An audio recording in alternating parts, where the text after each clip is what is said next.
Ladies and gentlemen, for those most famous words in racing, from the upcoming comedy, The Proposal, opening at theaters nationwide on June 19th, Pocono 500 Grand Marshal Ryan Reynolds. Gentlemen, start your engine!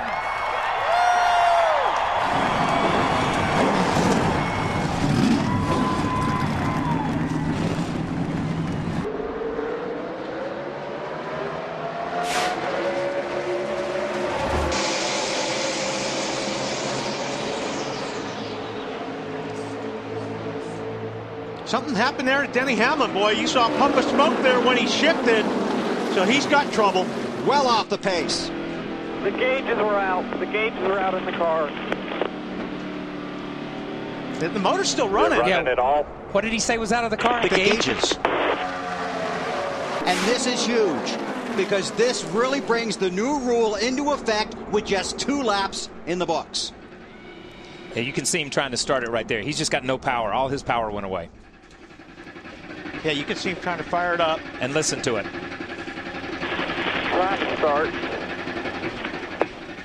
Now, you can't pull out, even on a restart, you cannot pull out the pass until you cross the start-finish line, which I think is also a very good rule. Yeah, and that's a change in the rule, because used to, once they dropped the green flag, you could pass to the right. But now they took totally that away, so every restart is like the first start of the race. There's the pass.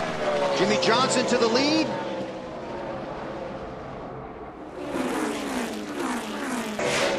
Denny Hamlin has come out of the garage back onto the track, but again, very, very slow. One. Just stay low. I just told him. Yeah, and once again, it's not running. Yeah.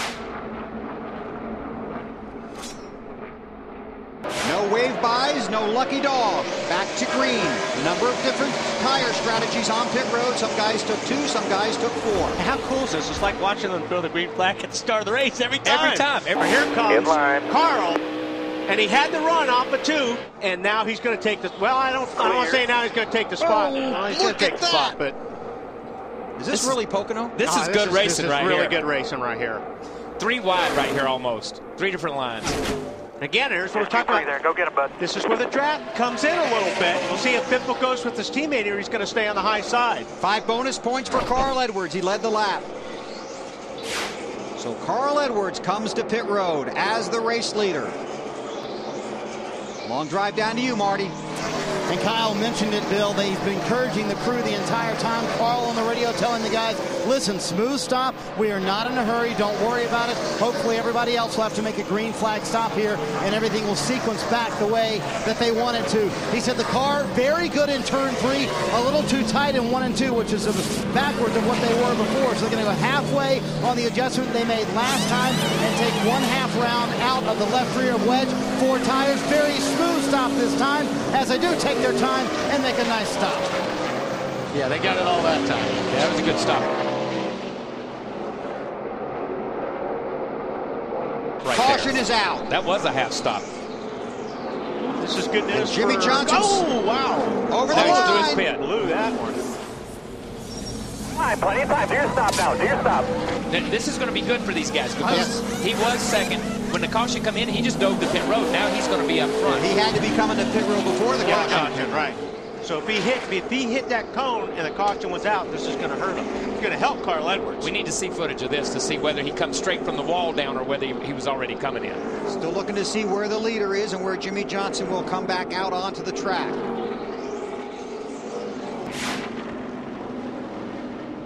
And the cars that were penalized will have to drop to the rear of the field, the 48 and the 39. Which is the 48. The very last one is the 48 car, because he is a penalized car.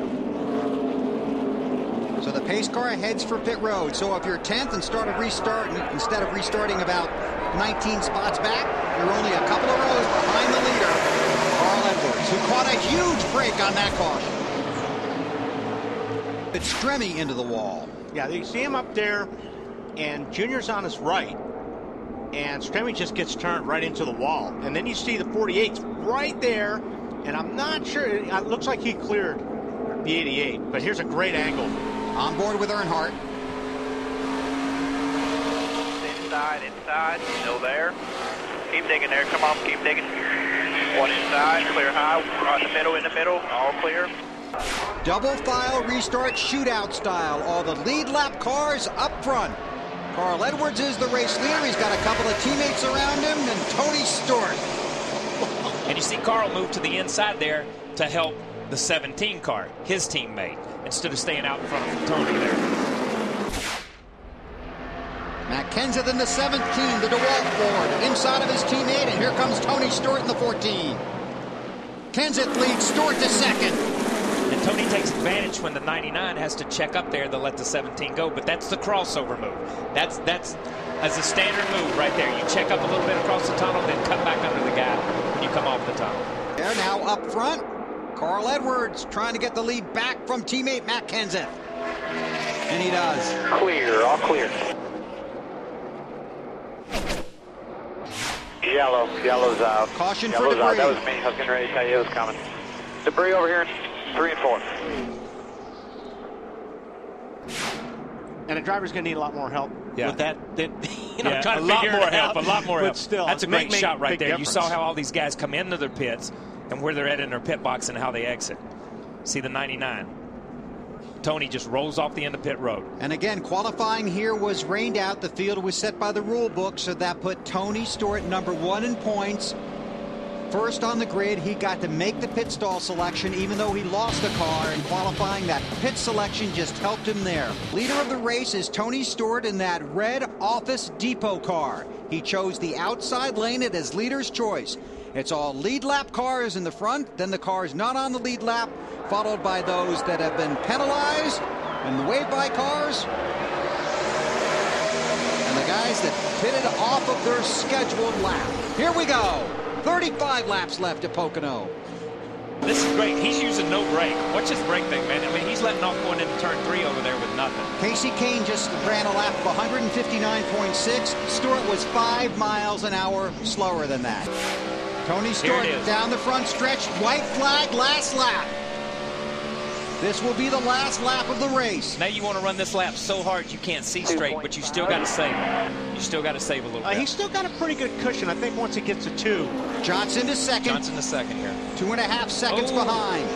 Can't take the racer out of Carl, though. These guys are not saving fuel right now. No, they're not saving fuel. Carl drove right back up under him. That's just shooting him. It's 6 back to anything else. That's for second. There. If Stewart runs out, that would be for the win. Clear. Tony in turn 2. Boy, they're barreling down on him now. It's a long way from turn 3 to the start-finish line, though. Look at him looking.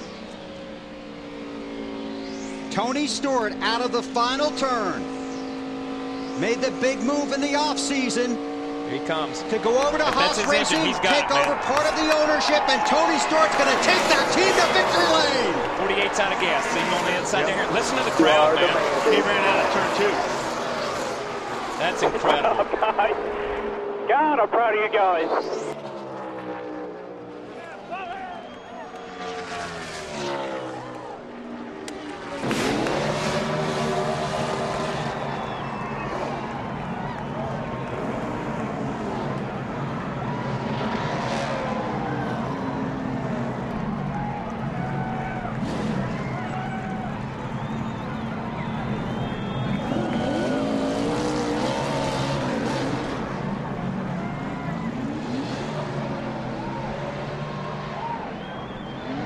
Tony Stewart wins at Pocono.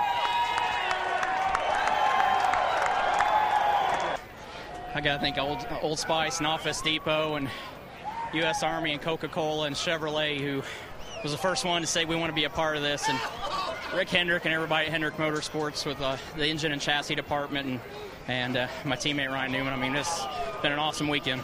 I've always had a great group of people to work with at Gibbs, and you know, it's just a little different when it's your own. You know, when you're the one at the end of the day, it's got to be accountable for it. But I couldn't do it without all these fans. You know, this year's been hard on the weather side, so it was a little nerve-wracking there when we got the last caution there with the rain.